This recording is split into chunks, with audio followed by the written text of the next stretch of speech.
Returns and exchanges can be processed quickly and easily using the Return Order button on the middle of the screen. Once you select Return Order, a new tab is going to open, prompting you to enter the original order number for the item that's being returned. If the customer has the original receipt or gift receipt, the order number is visible on the receipt, or you can also search for the potential order number as well. If you don't know the order number, you can still process the return, but we're going to walk through how to do that separately here in just a few minutes. So first I'm going to go ahead and enter the order number for my order here that is being returned.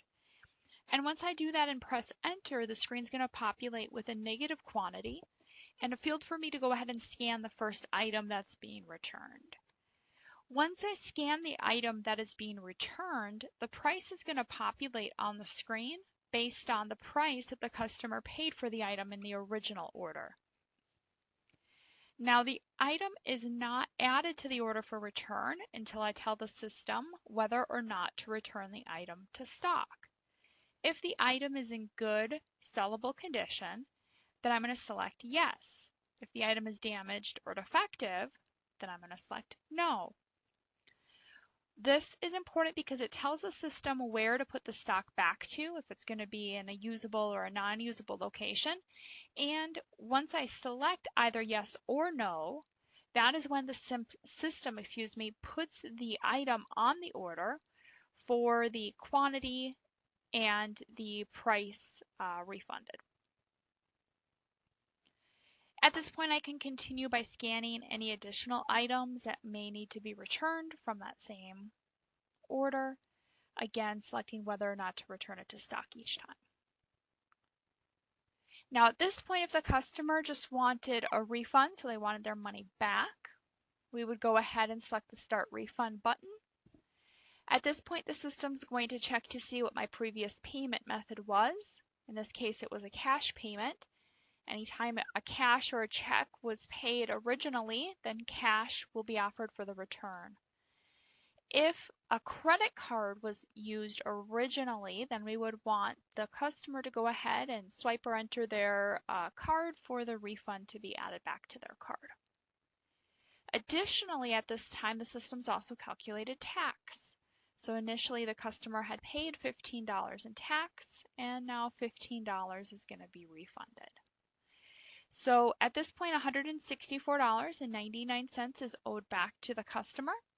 So if I select Process Refund, a box is going to populate letting me know the change due. And once I select OK, then the drawer goes ahead and opens. I can grab my change that's due to the customer, and then the tab goes away and will bring me back to the main POS screen. Now, if we go ahead and enter a second return order, I'm going to go ahead and enter the order number one more time, this time for a different order. And again, we're going to go ahead and return this L-Test1, and we're going to say, no, don't return it to stock. So now I have my item here on the order that's being returned, and let's say that the customer was returning it because it was damaged. So they really just want to replace it with a new item. They're going to use the same item to replace it with. It really doesn't matter if it's the same item or a different item.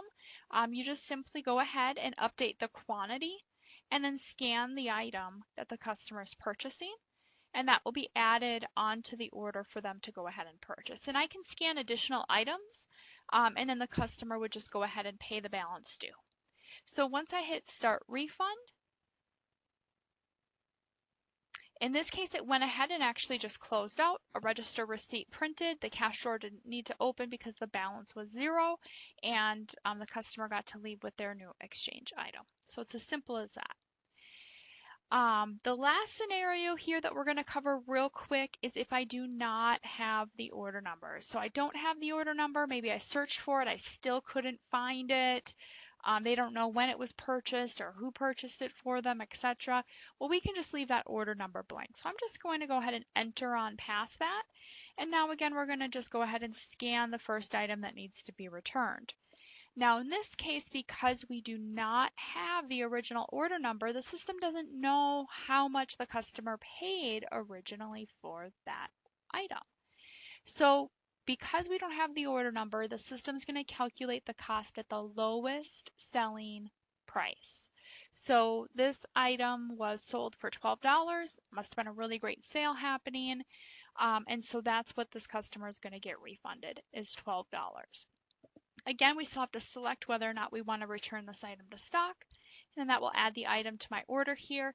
Again, if there was a different item, maybe they were interested in purchasing, oops, I meant to update the quantity here, I apologize. Maybe they meant to purchase this item as well. Now there is an amount due, a difference of $37.99. So when I hit start refund, now at this point it's going to go ahead and calculate the tax based on that $37.99 and give me a total, and the customer can pay using any of the applicable payment methods. So in this case, we're just going to say it's cash, and maybe they gave $50. Okay, so $8.21 is due back to the customer. And now we're back at the main POS screen, ready to take our next transaction. So again, returns and exchanges, both very, very simple to do. You can do it with or without the order number, but we always recommend using that order number whenever necessary. And making sure that you really push those gift receipts for that purpose.